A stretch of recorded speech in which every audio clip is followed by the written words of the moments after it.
गांधीवादी मूल्यों और देशभक्ति के वातावरण में पले बढ़े शास्त्री जी मात्र 17 वर्ष की आयु में गांधी जी के असहयोग आंदोलन में कूद पड़े। ब्रिटिश हुकूमत के स्कूल से नाम कटाकर 1925 में काशी विद्यापीठ से ग्रेजुएशन करने वाले लाल बहादुर ने शास्त्री की उपाधि अपनी मेहनत से अर्जित की, जो आगे चलकर उनकी पहचान बन गई। 1928 में गांधी जी के आह्वान पर कांग्रेस के सक्रिय सदस्य बने शास्त्री जी ने आजादी की लड़ाई में 7.5 साल जेल में बिताए। 1942 में जब गांधी जी ने भारत छोड़ो आंदोलन की घोषणा की, तो हाल ही में जेल से बाहर आए शास्त्री जी का ठिकाना बना पंडित जवाहरलाल नेहरू का घर आनंद भवन। जब देश आजाद हो गया तो शास्त्री जी यूपी के परिवहन मंत्री बने और महिला कंडक्टरों की नियुक्ति का क्रांतिकारी कदम उठाया।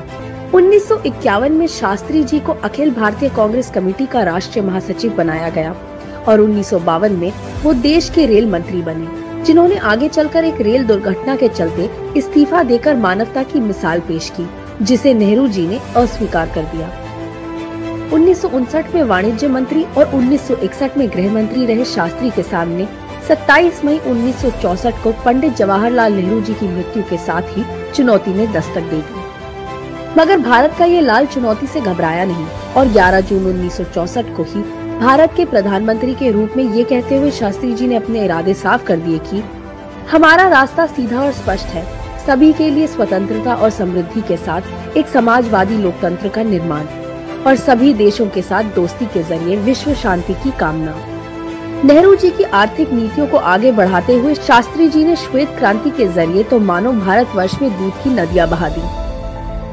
अमूल डेयरी उसी श्वेत क्रांति की देन है। यही नहीं, जब खाद्यान्न संकट आया तो शास्त्री जी ने देश से सप्ताह में एक वक्त का भोजन त्यागने की अपील की और इसकी शुरुआत खुद से की। देश के कई कोनों में जनता ने इस शास्त्री व्रत का पालन किया। जब पाकिस्तान के साथ जंग छिड़ी तो सेना ने शास्त्री जी के नेतृत्व में न केवल पाकिस्तान को धूल चटाई, बल्कि इस दौरान उनके द्वारा दिया गया जय जवान जय किसान का नारा भी जन जन की जुबान पर चढ़ गया।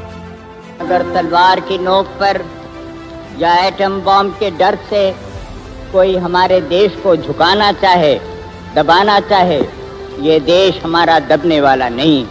एफसीआई हरित क्रांति को प्रोत्साहित करने वाले शास्त्री जी की ही देन है, जिसको आज की सरकार अप्रासंगिक करने पर तुली हुई है। हम ये संकल्प लें कि न देश के जवान को कमजोर पड़ने देंगे और न ही देश के किसान को। यही शास्त्री जी को सच्ची श्रद्धांजलि होगी। जय हिंद।